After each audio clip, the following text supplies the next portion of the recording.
मेरे भाई और भाभी आए हैं। गुल ने बताया। अच्छा, कहाँ है फिर? वापस भेज दिया मैंने।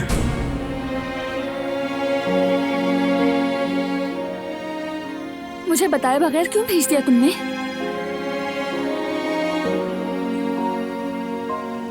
वैसे क्यों आए थे वो? कम से कम ये तो बता सकते हो। जेवदत की सालगिरह है कल।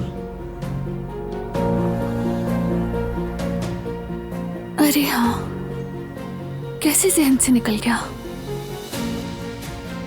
उसी की दावत देने आए थे।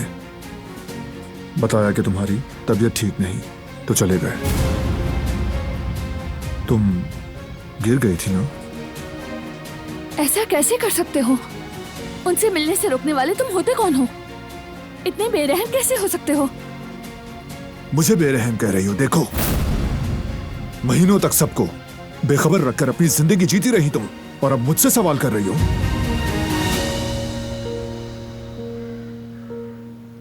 तुमसे बदला लेते हुए मैं अपने घर वालों को नहीं बता सकती थी। तब शायद दिल के किसी कोने में लगता था कि आखिर उन्हें भी सजा मिलनी चाहिए। जब तुम मुझे यहाँ जबरदस्ती लेकर आए तो वो सब खामोश रहे, कुछ नहीं किया। लेकिन फिर समझ आया कि वो भी अपने हिसाब से मजबूर थे। वो चाहकर भी कुछ नहीं कर सकते थे। मेरे भाई की जान बचाने के लिए और उसे महफूज रखने के लिए खामोश रहना उनकी मजबूरी थी। और इसीलिए मैंने उन्हें माफ कर दिया। वो मेरी फैमिली है और हमेशा मेरी फैमिली रहेंगे। उनका मेरे दिल में एक मुकाम है जो कभी नहीं मिट सकता। अफसोस हुआ तुम्हारे लिए। जिन्हें तुम दिल से नहीं निकाल सकती, अफसोस से उन्हें देख भी नहीं सकोगी अब। शायद कभी भी नहीं। तुम्हारा नाम अब काराबे है,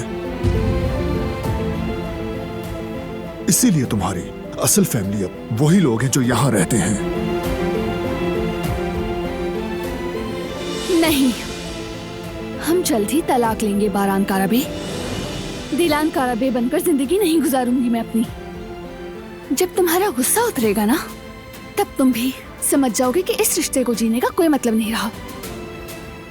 रही बात मेरे घर वालों की, मेरा सिर्फ एक खानदान है और कल मैं उनके पास जाऊंगी उनकी खुशी में शरीक होने।